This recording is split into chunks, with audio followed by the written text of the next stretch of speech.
안녕하세요. 오늘도 사연 살롱을 찾아주셔서 감사합니다. 저는 불과 며칠 전 폐륜을 저지른 40대 여성입니다.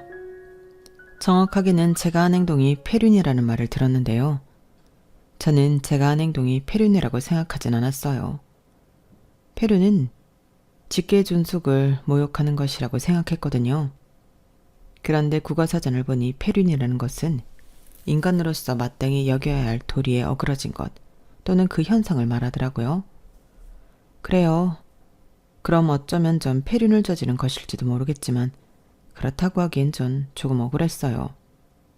그리고 제게 그런 말을 한 사람은 다름 아닌 남편이었어요. 저는 남편이 제게 그런 말을 할 줄은 전혀 몰랐죠. 폐륜이라니 너무 모욕적인 말이잖아요. 그래서 오늘 사연을 보냅니다. 제가 정말 폐륜을 저지른 건지 잘 한 번만 들어봐 주세요. 남편을 처음 만난 건 제가 중학생이었을 때예요. 사실 남편이 제 친오빠의 친구거든요. 고등학교 친구요. 남편은 저희 집에 자주 놀러 왔어요.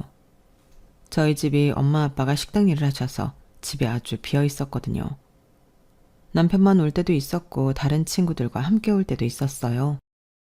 하지만 남편은 꼭 왔었죠. 저는 고등학생 때까지 남편을 짝사랑했어요. 왜냐하면 남편은 오빠 친구들 중에서도 제일 잘생겼고 올 때마다 과자나 초콜릿을 사오는 등 다정한 사람이었거든요.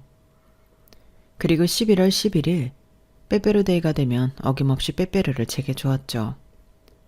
그게 누구로부터 받은 것인지 아닌지는 제게 중요하지 않았어요. 남편이 주었다는 사실이 더 중요했죠. 그리고 저와 오빠 남편 이렇게 셋이 컴퓨터 게임을 할 때도 있었어요. 그럴 때면 남편은 일부러 게임을 져주었죠. 그게 다 티가 났어요. 그래서 저는 남편이 집에 오는 날만 기다렸어요. 오빠만 집에 들어오는 날이면 서운하기도 했어요.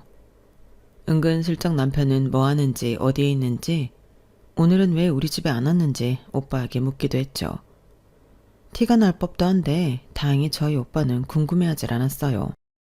그리고 제가 18살이던 해의 발렌타인데이였어요.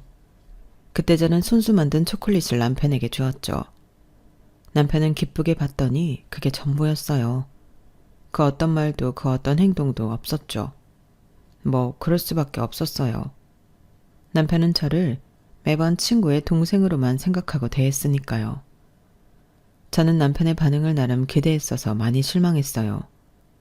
심지어 남편은 저에게 초콜릿을 받은 걸 오빠한테도 얘기하지 않은 것 같았어요. 친구들끼리 우스갯소리로 할 수도 있는데 전혀 말하지 않은 것 같았죠. 그래서 저는 완전 거절이구나 생각했고 그 이후로는 짝사랑만 했어요. 남몰래 뒤에서 남편을 좋아했죠. 그건 남편이 성인이 되어 처음 여자친구가 생겼을 때도 마찬가지였어요. 마음은 아팠지만 좋아하는 마음은 쉽게 식지 않더라고요. 하지만 몸이 멀어지면 마음도 멀어진다고 하잖아요. 남편이 군대에 가서 저희 집에 놀러 오지 못하게 되고 그때 저희 오빠가 군대에 가서 면회조차 갈 수 없게 되면서 좋아하는 마음은 착각처럼 사그러들었어요. 그 당시 저는 이미 성인이었기 때문에 저도 저 나름대로 연애를 시작하기도 했고요. 그렇게 다시 평범한 오빠 동생 사이가 되었죠. 남편이 제대를 하고 오빠도 제대를 한 뒤에 남편은 다시 가끔 저희 집에 놀러 왔는데요. 전과는 많이 달랐어요. 오랜만에 얼굴을 봐서 반갑긴 했지만 떨리거나 그립거나 하진 않았어요. 아마 그때 저도 남편도 각자 애인이 있었기 때문이었는지도 모르겠네요. 그래서 서로 연애 상담도 해주고 연애 코치도 해주고 그랬어요. 그런 저희 부부가 어떻게 연애를 하게 되었는지 아세요? 저희가 각자 애인과 헤어진 거예요. 날짜가 이틀 사흘밖에 차이가 나지 않았어요. 남편도 저도 이별의 슬픔에서 좀처럼 벗어날 수가 없었죠. 그래서 각자 친구들과 함께 술을 왕창 마셨어요. 매일 취해서 각자의 집에 들어갔죠. 그러다 저희 오빠가 저와 남편을 한자리에 불렀어요. 헤어진 사람들끼리 서로 위로하도록 해. 서로 이야기도 들어주고, 그리고 오늘부로 깨끗하게 있는 거야. 이거 마시고 앞으로 술 안 마시는 거다. 자, 수진아. 이거 오빠 카드니까 계산하고. 그럼 난 간다. 헤어진 사람들끼리 위로주라니 저의 오빠다운 생각이었어요. 그런데 본인은 왜 자리를 피하는지 저는 그 당시에도 알 수 없었죠. 아무튼 저희는 별 대화 없이 계속 술만 마셨어요. 그러다 소주를 3병쯤 비어갔을 때 남편이 입을 열더군요. 여자친구에 대한 이야기를 했어요. 얼마나 사랑했는지 얼마나 그리운지 이야기하기도 했고요. 그리고 모두 자기 잘못이라며 자책했어요. 내가 너무 외롭게 한 걸까? 내가 너무 이기적이었나? 이런 식으로 말이에요. 그래서 저도 얘기했어요. 남자친구에 대해서, 그와 했던 연애에 대해서, 헤어짐에 대해서 얘기했죠. 그리고 저도 자책했어요. 내가 너무 귀찮게 군 걸까? 내가 너무 다그친 걸까? 이러면서요. 그러니까 제 이야기를 경청하던 남편이 뭐라고 했는지 아세요? 그게 아니야. 그게 아니야, 수진아. 네가 잘못한 게 아니야. 분명 그 남자가 그놈이 잘못한 것도 있을 거야. 그래서 울었어? 매일 울었다고? 에이, 이놈 다리를 분질러 버릴까 보다. 우리 착한 동생 눈에 눈물을 흘리게 하다니. 나도 울었냐고? 나도 울었지. 나도 그랬지. 그래서 저는 남편이 했던 것처럼 남편의 편을 들면서 남편의 전 여자친구를 욕했어요. 그러자 남편이 씩 웃으면서 제 머리를 쓰다듬더라고요. 그 순간 저는 잊었던 감정이 올라왔어요. 목 끝까지 올라와 눈물이 글썽글썽 맺히더라고요. 나는 안 그럴 수 있는데. 나는 오빠랑 만나면 오빠 전 여자친구처럼 그렇게 안 할 자신 있는데. 내가 더 잘해줄 수 있는데. 제가 그렇게 말하니까 남편은 당황해서 아무 말도 못하더라고요. 그래서 저는 남편이 했던 것처럼 남편의 머리를 쓰다듬었어요. 남편을 만진 건 그때가 처음이었어요. 사소하게 우연히 닿은 적은 있어도 제 의지대로 해서 닿았던 적은 한 번도 없었거든요. 역시 술이 무서워요. 안 그런가요? 그리고 저희는 술을 다시 마시기 시작했고 남편이 저를 집에 데려다 주면서 헤어졌어요. 그리고 다음 날이 되었죠. 다음 날 남편은 저에게 전화해 데이트를 신청했어요. 그래서 처음으로 남편과 단둘이 식사를 했고 영화도 봤고 커피도 마셨어요. 그러면서 수없이 많은 이야기를 했죠. 이번엔 오빠 동생 사이로서 이야기한 게 아니었어요. 물론 전에도 연애 상담은 많이 했기 때문에 뭐 이런저런 이야기를 많이 했지만 그땐 뭐랄까 간질간질한 이야기를 많이 했어요. 이를테면 저는 그때 남편에게 처음으로 예쁘다는 말을 들었어요. 평소엔 대충 입고 만나다가 그날은 제가 멋을 좀 부렸거든요. 잘 뿌리지 않던 향수도 뿌리고요. 그래서 남편에게 그 소리를 듣고 무척 기뻤어요. 그리고 그뿐만 아니라 남편은 평소에도 저를 많이 챙겨주었지만 그날은 여자로서 저를 챙겨주었죠. 정말 데이트 같은 게 아니라 데이트였어요. 인도를 걸을 때 남편이 차도 쪽에 서 있는 것도 이전에 했던 행동인데 데이트라서 그런지 다르게 느껴졌죠. 그렇게 저녁이 되어 남편이 저를 데려다 주는데 정말 집에 가기 싫더라고요. 그래서 동네만 몇 바퀴를 걸었어요. 결국 더 걸을 수 없을 만큼 걷다가 집 앞에서 남편이 말하더라고요. 만나보자고요. 저만 좋다면요. 그래서 세차게 고개를 끄덕이다가 덜컥 남편에게 안겼고 서로 얼굴을 마주보며 웃었어요. 그 기억은 정말 오랫동안 제게 남아있어요. 행복하고 따뜻한 기억으로 말이에요. 그렇게 저희는 3년을 연애했고 결혼을 약속했어요. 아, 저희 오빠가 저희 부부의 연애 소식을 듣고 어떤 반응을 보였는지 궁금하신가요? 저희 오빠는 맨 처음에 믿지 않았어요. 오늘이 만우절이야? 그런 말을 하면서 믿지 않았죠. 그러더니 나중엔 저희가 장난을 치고 있는 게 아니라는 것을 알고서 무척 놀랐어요. 대체 언제부터 그런 마음을 가지고 있었냐고 저한테도 남편에게도 다그쳤죠. 그래서 제가 중학생 때부터 짝사랑했다고 말했어요. 그러니까 오빠가 적은 가까운 데 있다더니 그랬죠. 배신감이 가득 찬 눈으로 저희를 보기도 했어요. 하지만 그런 것들은 모두 장난이었어요. 오빠는 그 이후 저에게 자기가 제일 인정하고 부럽기도 한 친구라고 남편을 소개했죠. 그러면서 남편에게는 너라면 우리 수진이 맡길 수 있다고 말했어요. 싸울 땐 싸우더라도 절대 헤어지지 말라고 말하더니 나중엔 우스갯소리로 남편에게 앞으로 형님이라고 부르라고 하더라고요. 그리고 그 이후로 오빠는 저희 부부의 커플의 최고의 지지자였어요. 저희 커플은 오빠를 봐서라도 잘 다투지 않았고 다투더라도 큰 싸움으로 번지지 않았어요. 그리고 만에 하나 싸우더라도 중간에 있는 오빠 덕분에 잘 풀 수 있었죠. 그런 걸 생각하면 오빠한테 참 고마워요. 제가 남편과 결혼까지 할 수 있었던 건 오빠의 덕이 컸어요. 그렇게 저희는 3년을 연애했고 동해바다 앞에서 조용히 남들 모르게 프로포즈를 받고 결혼 준비를 시작했어요. 결혼을 약속했을 때 저희 나이가 저는 26, 남편은 29이었어요. 그때 저는 고등학교를 졸업하고 내내 일했던 프랜차이즈 패스트푸드점의 매니저가 된 지 얼마 되지 않았어요. 그리고 남편은 증권사에 취직되어 빠르게 승진을 하고 있었죠. 결혼을 한다면 지금이 제격이었어요. 시기가 좋았어요. 더구나 저는 오랫동안 일을 해 모아놓은 돈이 있었기 때문에 결혼을 하는 건 더더욱 문제가 되지 않았어요. 그런데 말이에요. 저희의 결혼을 반대하는 사람들이 있었어요. 예상하셨을 수도 있지만 바로 저희 시댁이에요. 그 전에 제 가족 구성원에 대해서 말씀드릴게요. 저는 이남 이녀의 둘째로 태어났어요. 위로 오빠가 하나 있고 아래로 여동생 남동생이 있어요. 저희 부모님은 오랫동안 추어탕 가게를 하셨어요. 증조 외할머니부터 내려온 가게죠. 하지만 요새 누가 3대째라고 식당에 무조건 들어오나요? 리뷰나 별점을 찾아보지. 몇 대 손인지 몇 년째 가게를 운영 중인지가 중요한가요? 맞아요. 저희 부모님 가게는 그리 장사가 잘 되진 않아요. 오시는 분들이 계속 오시는 구조랄까요? 단골은 많으세요.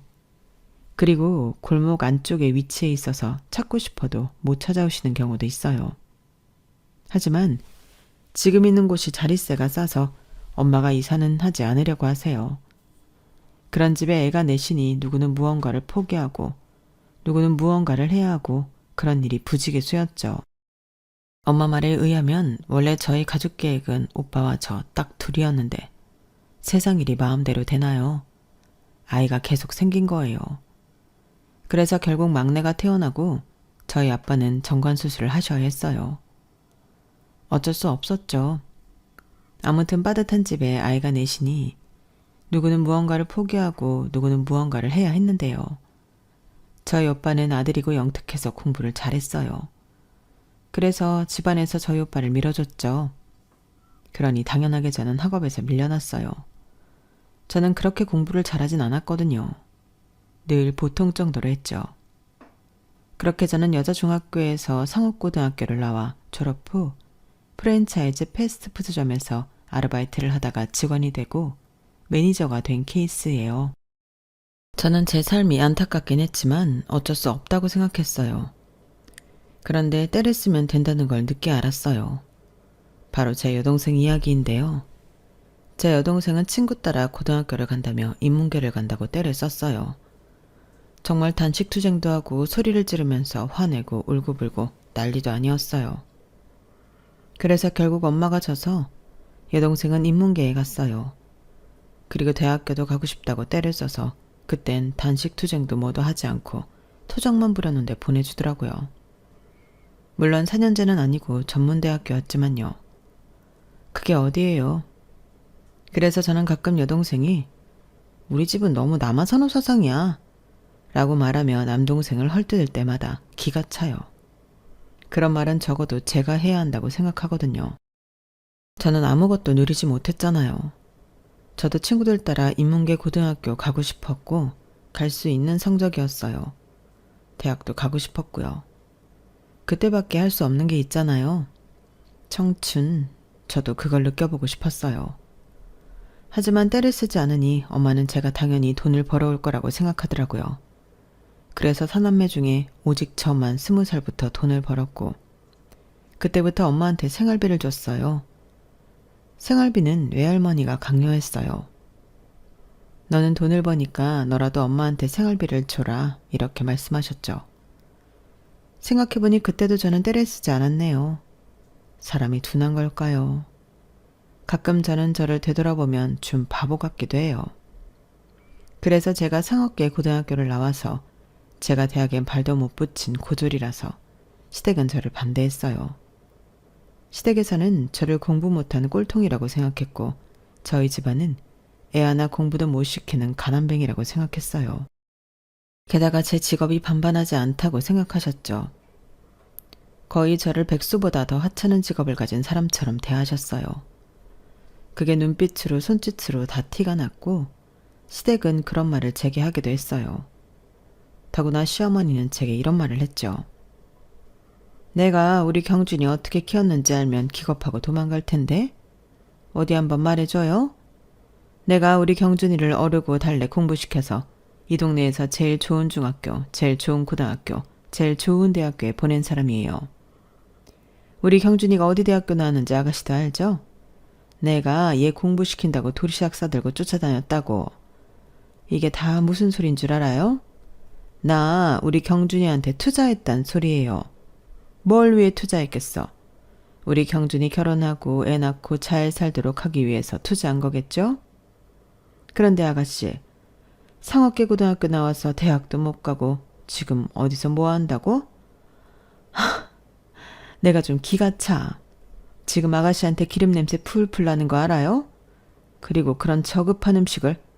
아니, 어쩌다가 우리 경준이가 이런 아가씨랑 놀아놨지? 대체 어디서 어떻게 만난 거예요? 뭐? 친구, 오빠였다고? 아니지. 오빠 친구? 수호. 그 멀쩡한 애한테 아가씨 같은 동생이 있었다고요? 아니, 대체 수호 공부시킬 시간에 아가씨한테 뭐 했대? 하나 공부시키는 게 어렵지. 둘이고 셋이고 뭐가 어려워서. 나도 우리 경준이가 외동이지만 더 있었어도 우리 경준이만큼 해줬을 거라고. 내 말이 틀려요? 정말 웃기는 집이네. 전 그 말을 듣고 아무 말도 할 수 없었어요. 물론 조금 억울했지만요. 아니 그렇잖아요. 제가 공부를 안 하고 싶어서 안 했던 것도 아니고 집안 사정 눈치 보면서 행동했던 것뿐인데 이게 다 저의 잘못인가요? 오히려 제가 안쓰러워 보여야 하는 거 아니에요?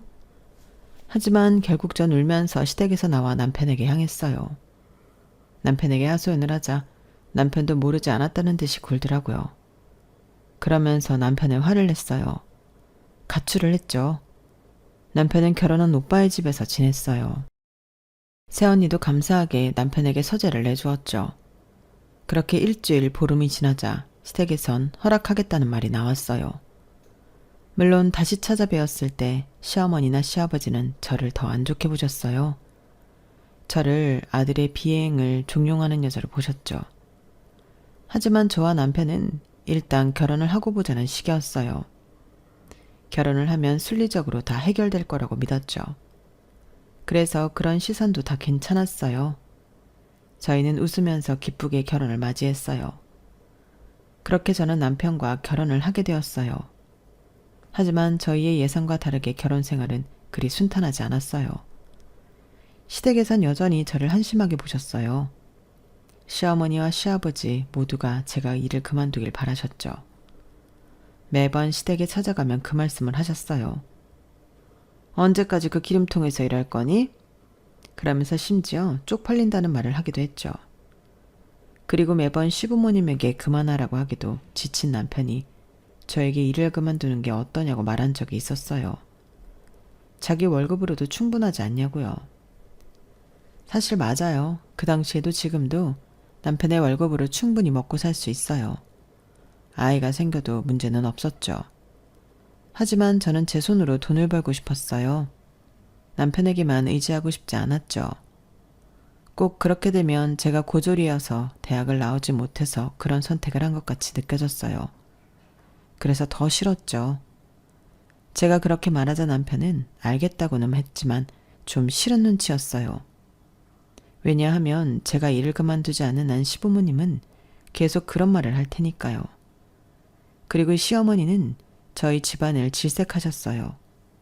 저희 시댁엔 제사가 없는데 저희 집엔 제사가 있거든요. 1년에 6번 제사를 지내요. 그래서 1년에 최소 6번은 저희 집까지 2시간 거리를 운전을 하고 가는데 그게 싫으신 거예요. 그리고 남편이 장보고 음식하는 것도 아닌데 그냥 남편은 다 차려진 제사상에 절만 몇 번 하는 것뿐인데 그것도 싫으신 거예요. 아니, 남편이 딸이면 저도 이해해요. 저도 저희 새언니 안쓰럽고 제 남동생이 아직도 장가를 못 가는데 저희 제사가 한몫한다고 생각해요. 하지만 저희 남편은 남자잖아요. 저희 집, 저희 남편한테 음식하라는 소리 안 해요. 나르라고도 안 해요. 남편은 정말 차려진 제사상에 몇 번 절하고 저희 아빠랑 술 한잔하고 알딸딸하게 취해서 잠만 자요. 본인도 별로 힘든 것 같지도 않고요. 그런데 꼭 시어머니는 저희 집에 갔다가 시댁에 들리면 꼭 한 소리를 하세요. 너희 집은 제사 안 없앤다니? 우리 아들 고생하게 뭐 하는 거니? 그 2시간 운전하고 어른들 앞에서 하하호호 하는 게 얼마나 힘든데. 설마 음식도 하라고 시키는 거 아니지? 우리 애가 착해서 하라면 하는 애란 말이야. 아니, 너도 생각을 해봐라. 내가 곱게 키운 아들 거기서 고생하는 걸 생각하면 속이 안 뒤집히겠니? 너희 집은 종갓집도 아닌데 뭔 그렇게 제사가 많다니? 참 생각 없고 고생스러운 집이다. 앞으로 우리 애 데려가지 마. 정말 시어머니의 아들 사랑은 가관이에요. 하지만 제사는 나름 미안한 마음도 있어서 그럴 땐 시댁에 가면 군소리 없이 하라는 걸 하긴 했어요. 과일 깎아오라면 깎아오고 식사 준비하라면 준비하고 다가 내어오라면 내어오고 그랬죠. 뭐 그래도 저희 시부모님은 여전히 저를 탐탁치 않게 생각했지만요. 그리고 그래서 그런지 시부모님은 저를 가족 잔치에 데려가질 않았어요. 예를 들면 사촌 누구 결혼식이나 돌잔치 이런 행사 말이에요. 그래서 서운한 마음에 친구들에게 말하니 친구들은 그런 좋은 시댁이 어디 있냐고 속없이 그런 말을 하더라고요. 저희 시댁이 저를 배려하는 거 아니냐면서요. 하지만 그럴 리가 있나요? 저는 처음부터 알았어요. 저희 남편에게 저는 두고 오라고 재차 말하는 시부모님을 보면서 저는 알았어요. 제가 쪽팔려서 시부모님은 저를 가족 행사에 데려가지 않을 거란 사실을요. 그리고 그건 2년 전 시이모 칠순잔치 때 정확히 알 수 있었죠. 2년 전 시이모 칠순잔치가 있었어요. 그때도 시어머니는 저에게 시이모 칠순잔치가 이번 주에 있다는 말 하지 않았죠. 하지만 언제나 그렇듯 남편은 제게 말했고 저는 이번엔 가겠다고 말했어요. 그러자 시어머니와 시아버지는 극구 말리셨어요. 제가 그때 시이모 칠순잔치에 가려면 일을 빼야 했어요. 그날 근무를 해야 했어서요. 시어머니는 그걸 알고 옳았구나. 네가 좋아하는 일이나 하라고 말했죠. 시아버지도 그러셨고요. 그래서 저는 그 자리에서 사장님께 전화해 일을 뺐어요. 그리고 행사에 참여했죠. 결혼을 하고 처음으로 시댁 행사에 가본 거였어요. 저희 남편 차를 타고 이동했는데 시부모님이 불편한 기색을 여실히 드러내고 있었죠. 그래서 일부러 사근사근하게 시부모님을 대했어요. 시부모님의 반응이 떨떠름해도 무시했죠. 그리고 연회장 앞에서 차를 정차하고 남편을 제외한 3사람이 내렸는데 시어머니가 그제서 제 옷을 보시고 한 소리 하시는 거예요. 너는 식구들 다 모이는 자리에서 이 옷이 뭐냐? 최소한 샤넬은 입어야지. 샤넬이 없어? 아니, 어떻게 샤넬이 없니? 사람이 장소에 맞게 옷을 입어야지. 이 옷 브랜드이긴 한 거니? 어디 시장에서 사 입은 거 아니야? 내가 진짜 이런 것까지 신경 써야 하니? 아니, 식구들 다 모이는 자리에서 면안석에 이게 뭐니? 넌 대체 어디서부터 어디까지 가르치고 말해줘야 하는 거야? 사실 제 옷 보세이긴 했어도 가격이 꽤 나가는 옷이었거든요. 단정하기도 하고요. 그런데 샤넬을 들먹이며 말씀하시니 초라해지더라고요. 저도 제 나름대로 신경 쓴 건데 속상하기도 하고요. 그래서 남편이 오기 전까지 신나게 혼났어요. 그리고 시어머니는 연회장에 들어가기 전에 저를 슬쩍 부르셨어요. 창피하고 부끄러우니까 우리한테 멀리 떨어져 있어. 그리고 무식해 보이니까 말은 최대한 아끼고. 어디서 무슨 일 하냐고 묻거든 그냥 없다고. 집에서 논다고 해라. 그리고 저기 현금 인출기 가서 돈 200만 원만 뽑아와. 꼭 네 통장으로. 우리 아들 통장 말고. 우리 아들은 할 필요 없고 너만 하면 된다. 어디 돈 좀 번다더니 한번 보자. 알겠니? 결국 저는 제 통장에서 현금 200만 원을 인출해 시이모님께 드렸어요. 시이모님은 좋아하시면서 저를 보고 누구냐고 하시더라고요. 그래서 당황했어요. 치매가 있으신 건가 싶었는데 정말 저를 기억하지 못하는 거더라고요. 하기사 결혼하고 15년 만에 시댁 잔치에 간 거니 기억하지 못할 만도 하죠. 이상한 일도 아니죠. 전 좀 씁쓸하더라고요. 그리고 저도 시댁 식구들이 누구인지 모르겠더군요. 참, 이게 무슨 상황인지. 초대받지 않은 손님이 된 기분이었어요. 그리고 저에게 누군가 하는 일이 뭔지 물어봤는데 저는 저도 모르게 당황한 거예요. 그래서 저기서 시어머니가 달려와 며느리는 아들이 잘 벌어서 집에서 논다고 말했어요. 그러면서 애는 참 복받은 애라고 그러더군요. 그런 뒤에 저는 연회장 저 끝으로 밀려가 조카들 사이에 앉아 아무 말 없이 식사만 하고 왔어요. 정말 비참하죠. 저는 속으로 이런 생각을 하면 안 되지만 차라리 남편이 고아인 게 낫지 않을까 생각했네요. 저희 시댁은 그 정도로 저를 인정하고 있지 않아요. 이럴 거면 차라리 결혼을 하지 않았어야 했다고 그런 생각이 들지만 이미 늦은 거 아니겠어요? 애들이 벌써 중학생인데요. 그래서 저만 참으면 그만이라고 생각하고 참았네요. 그런데 큰일이 발생했어요. 하나뿐인 저희 오빠가 하늘의 별이 되었어요. 사인은 오토바이 사고로 인한 즉사, 말뿐인데도 너무 잔혹하지 않나요? 저는 그 말을 전해 듣고 믿을 수가 없었어요. 저희 오빠는 원래 경찰이었어요. 불과 5년 전까지만 해도 그랬죠. 하지만 6년 전인가요? 고위 공무원 아들이 음주운전에 걸렸어요.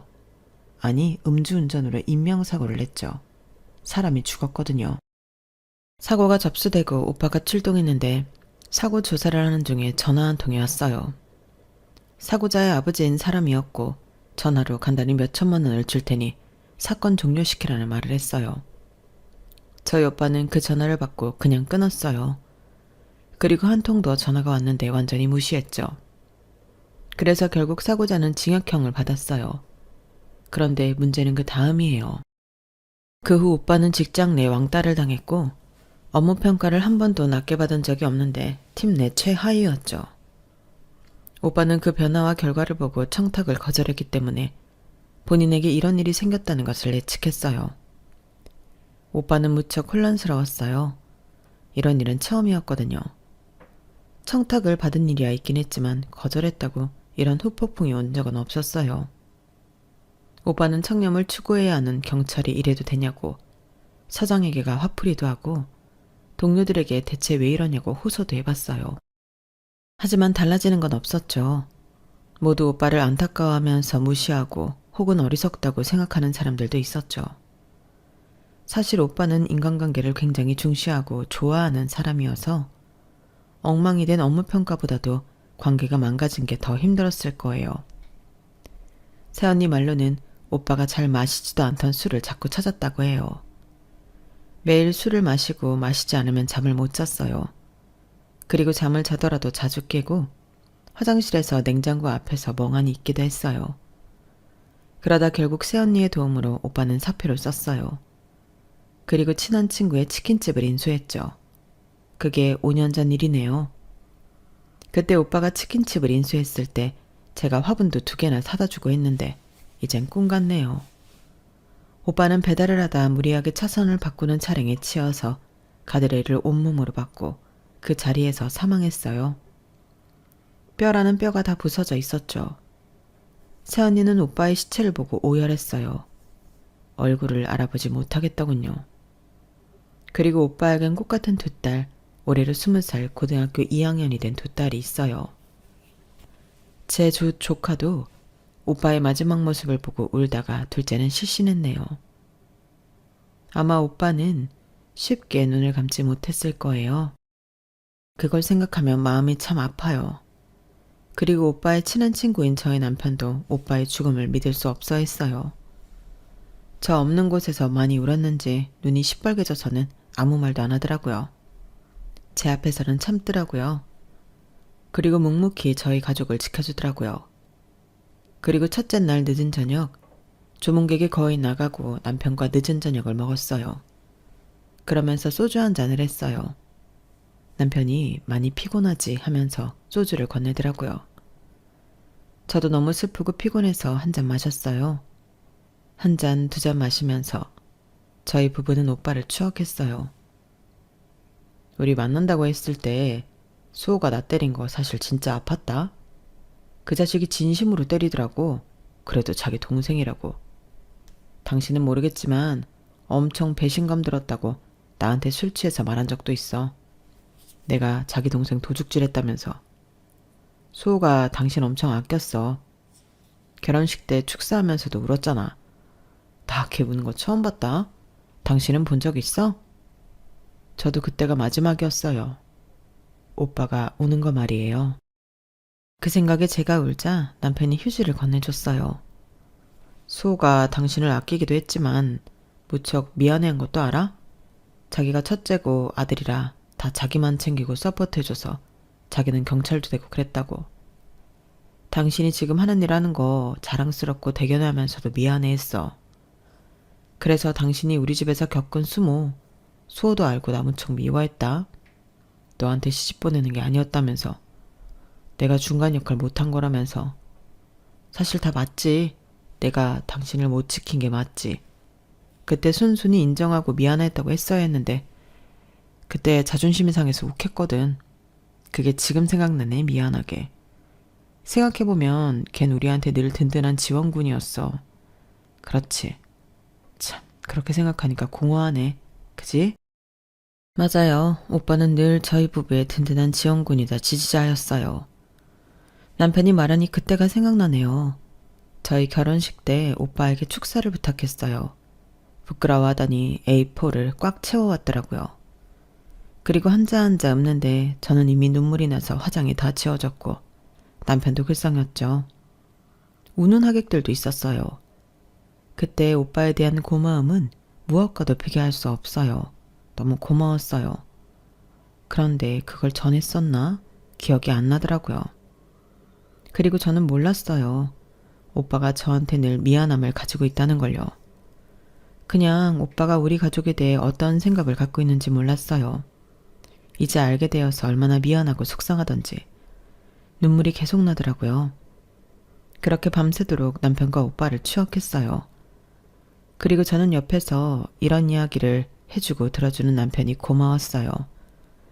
남편이 없었다면 그때를 버티기 힘들었을 거예요. 그리고 다음 날이 되었어요.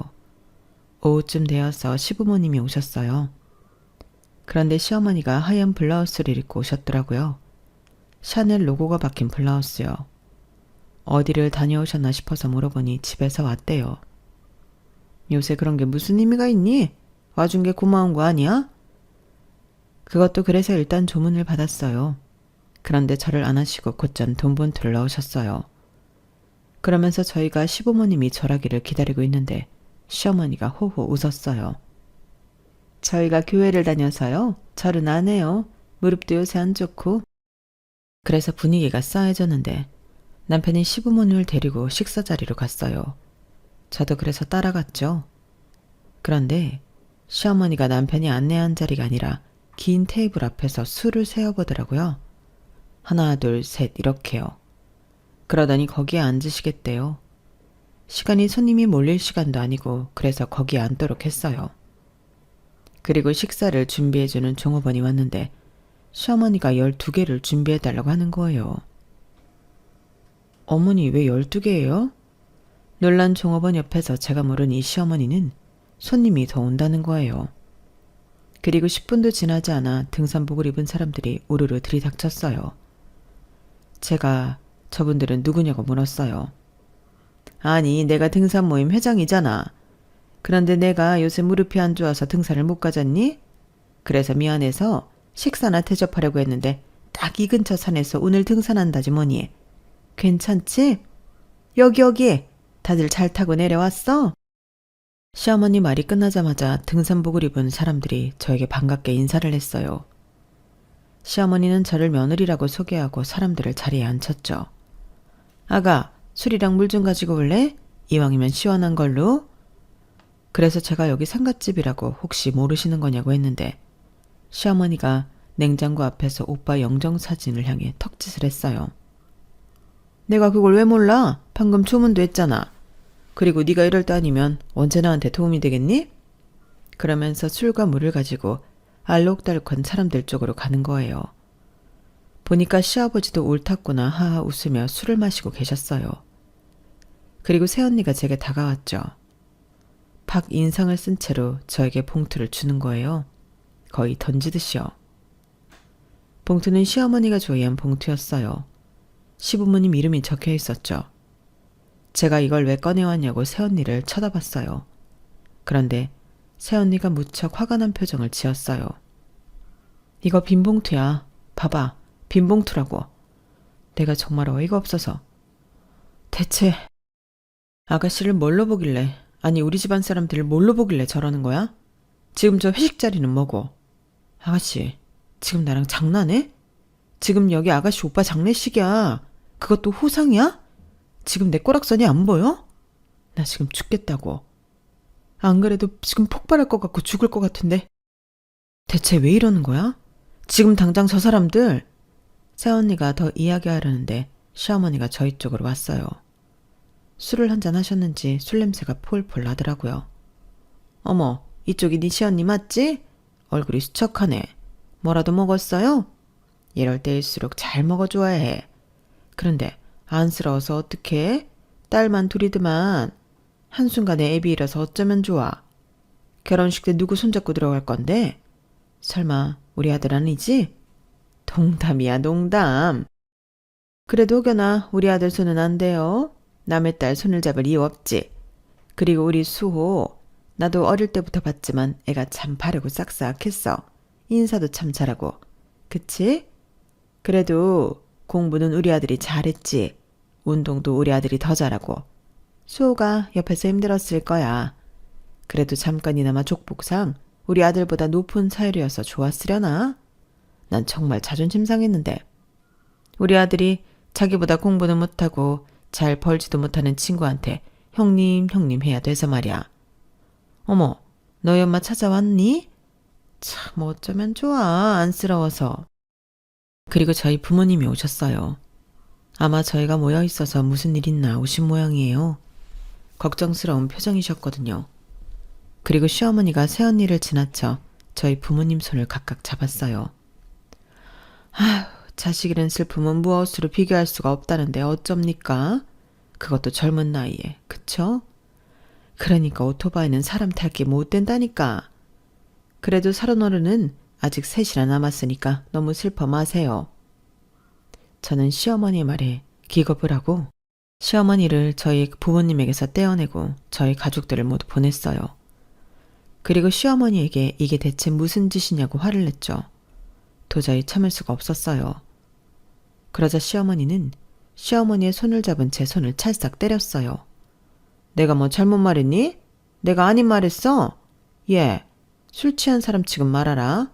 나 지금 한 병도 안 마셨어. 그리고 따뜻한 말보다 냉철한 위로가 더 좋은 법이야.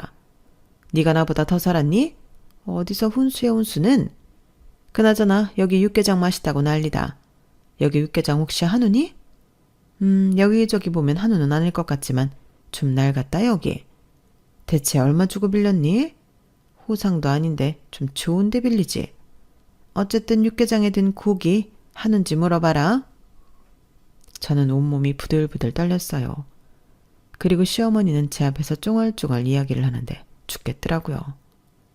시어머니가 입고 있는 하얀 블라우스 목 부분에 달린 대왕 리본이 살랑살랑 움직이는 게 멀미가 날 것 같았어요. 저는 결국 서빙을 하러 움직이는 종업원을 멈춰 세우고 육개장을 오른손으로 잡았어요. 확인해 드릴게요. 그리고 주르륵 저보다 키가 작은 시어머니 위에서 육개장을 부었죠. 방금 데워져 뜨거운 육개장이 시어머니의 머리부터 발끝까지 뚝뚝 흐르는 걸로 모자라 샤넬 로고가 반짝이는 블라우스를 엉망으로 만들었어요. 시어머니는 방방 뛰면서 소리를 질렀고 저를 노려봤어요. 미친 거야? 지금 대체 뭐 하는 짓이야? 아, 뜨거워. 너 정말 미친 거야? 시어머니가 미친 듯이 소리를 지르고 시아버지가 놀라서 시어머니에게 왔어요. 그리고 오신 손님들이 모두 저희를 보고 있었죠. 시아버지가 저에게 손가락질을 하며 호통을 쳤어요. 그리고 저는 빈 그릇을 시부모님에게 던지고 썩 사라지라고 말했죠. 그런데 언제 왔는지 저희 남편이 제 손목을 잡더라고요. 제가 이거 놓으라고 애를 쓰는데 좀처럼 풀어지지 않았어요. 그리고 남편이 화를 냈죠. 당신 지금 대체 뭐 하는 짓이야? 아무리 화가 나도 이 뜨거운 육개장을 어떻게 사람한테 부어? 이거 살인행위야. 적어도 폐륜이라고. 당신 왜 이래? 살인행위라고요? 폐륜이라고요? 그럼 그 전에 시부모님이 제게 한 행동은 대체 뭐죠? 뭐라고 설명할 수 있나요? 뭐? 살인행위? 폐륜? 지금 말 다 했어? 그럼 이제껏 17년 결혼 생활 동안 당신 엄마 아빠가 나한테 한 짓은 정서적 학대인가? 가정폭력인가? 학대가 폭력이 이젠 물리적인 것만 있는 거 아닌 거 알지? 고작의 육개장? 지금 나랑 농담해? 지금 누구 편을 드는 거야? 그러자 남편은 아무리 그래도 제 시부모님이라고 정신 차리라고 사과하라고 하는 거예요. 아니, 나는 절대 사과 못해. 내가 존중받지 못할 만큼 돌려줄 거야. 오늘부터, 지금부터 나랑 한 약속이야. 내가 죽은 우리 오빠를 봐서라도 그렇게 할 거야. 그리고 남편이 제 어깨를 잡고 마구 흔들자 새언니가 남편의 머리통을 향해 물병을 던졌어요. 남편이 물병을 맞고 넘어졌고 시어머니가 놀라서 새언니에게 욕을 했어요. 새언니와 저희 부모님이 제 쪽으로 더 다가왔어요. 저희 아가씨 건들지 마세요. 지금부터 건드는 건 폭력으로 간주하겠습니다. 저도 알아요. 저희 아가씨 고졸이라고 햄버거 가게에서 일한다고 무시하는 거 다 알아요. 저희 가족 모두 압니다. 그래도 가만히 있었던 건 아가씨가 좋아하는 사람이니까, 아가씨가 선택한 가족이니까 가만히 있었어요. 하지만 도가 지나치시네요. 오늘 하는 것 보니 사이즈가 딱 나와요. 저희 아가씨한테 어떻게 하셨을지 다 보입니다. 지금 저는 우리 아가씨가 미련해 보일 지경이에요. 대체 이런 집구석이 뭐가 좋아서 참고 버틴 건지 더러워요. 댁들은 뭐 얼마나 고상하다고. 지금 아줌마 블라우스 꼬라지가 딱 아줌마 꼬라지예요. 샤넬이면 뭐합니까? 얼룩투성이에다 지워지지도 않는데. 그리고 엄마가 제 손을 잡고 저를 뒤로 숨겼어요. 저희 딸 이제 그 집에 안 보내겠습니다. 그 귀한 아들만 데리고 가세요. 저희한테 그쪽 아들 필요 없습니다. 별 도움도 안 됐고요. 무슨 말인지 모르시겠어요? 이혼시키겠다는 소리입니다. 그러자 시어머니가 고래고래 소리를 질렀어요. 그리고 결국 남편이 흥분한 시어머니와 시아버지를 데리고 식장 밖으로 나갔죠. 그런데 웃긴 건 그 이후로 남편이 다시 장례식장으로 그리고 집으로도 돌아오지 않았다는 거예요. 저희 부부는 처음으로 별거를 했어요. 저는 이대로 이혼하는 게 아닌가 싶기도 했어요. 하지만 애들을 봐서라도 그건 막고 싶어서 계속 연락을 취했죠. 일주일이 지나서야 남편은 연락이 됐어요. 남편은 여전히 제 행동을 폐륜이라고 하더군요. 그래서 일단 사과했습니다. 화가 치밀어 충동적으로 한 행동은 맞으니까요. 그리고 저는 오목조목 제가 당한 수모를 말했어요. 그러자 남편은 말이 없더군요. 그래서 저도 사과를 받고 싶다고 말했어요. 그러자 남편은 자리를 만들겠다고 했죠. 하지만 자리가 만들어지자 시어머니는 덜컥 화를 냈어요. 그 블라우스가 도대체 얼마짜리인 줄은 아니?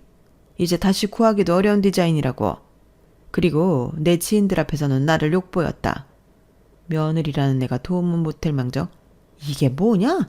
그러면서 사과를 받고 싶다고? 역정을 내는 시어머니 앞에서 전 더 이상 사과받고 싶지 않았어요. 그래서 저는 일어나 이혼 서류를 내밀었어요. 그렇다면 이혼하겠습니다. 저는 도저히 어머니랑 가족관계 못하겠습니다. 제 애들을 봐서라도 이혼은 참고 싶었는데 안 되겠네요. 지금 당장 찍어. 그러자 시어머니는 뒷목을 잡고 쓰러졌고 남편은 어쩔 줄 몰라 했어요. 저는 잠자코 기다리다 서류 작성되면 연락달라는 말을 남기고 자리를 나섰어요. 그러자 남편이 뒤쫓아 오더군요. 미안하다고 했어요. 그러니 이혼만은 말아달라고요. 애들을 봐서라도 참아달라고요. 그래서 저는 너희 부모 버리고 오면 받아주겠다고 했어요. 저는 도저히 이대로 못 산다고요. 제 오빠를 봐서라도 절대 못 산다고요. 그러니 남편은 한숨을 푹푹 쉬다가 알겠다고 했어요. 자리로 돌아가 시어머니와 무슨 말을 하다가 제게 왔어요. 그리고 시어머니가 뒤따라왔죠. 경준아, 이게 무슨 말이냐? 나를 버리고 쟤를 따라간다고? 이 엄마를 버리고? 남편은 시어머니의 손을 뿌리쳤어요. 그리고 차문을 열었죠. 저도 알아요. 애들 엄마가 어떤 마음으로 그런 짓을 했는지. 폐륜이란 말을 쓰면서도 목에 뭐가 걸렸어요. 하지만 어머니 마음은 도무지 모르겠어요. 그리고 시어머니가 저희가 올라탄 차를 막 두드리는데 마음이 안 좋긴 했지만 속은 시원했어요. 그렇게 저희 부부는 집으로 돌아왔고 남편에게 정말 괜찮냐고 물었어요. 여전히 당신이 잘한 거라고 생각하지 않아. 하지만 이유는 충분히 납득이 가니까. 내가 바로 옆에서 지켜봤잖아. 중간 역할 제대로 하지 못한 내 탓도 크다고 생각해. 그리고 무엇보다 애들 생각해야지. 아빠 없는 애들로 만들고 싶진 않아. 그러면서 남편은 앞으로 시부모님 볼 일은 없을 거라고 약속했어요. 그리고 저번 명절 저희는 정말 시댁에 가지 않았어요. 친정에만 가고 나머지 휴일엔 가족여행을 갔어요. 아직 완전하진 않지만 균형을 잡는 중이에요. 저는 저를 어리버리로 생각한 시댁을 버린 것만으로도 만족해요. 그리고 제 가족이 앞으로 행복을 찾을 수 있다고 믿고 자신도 있고요.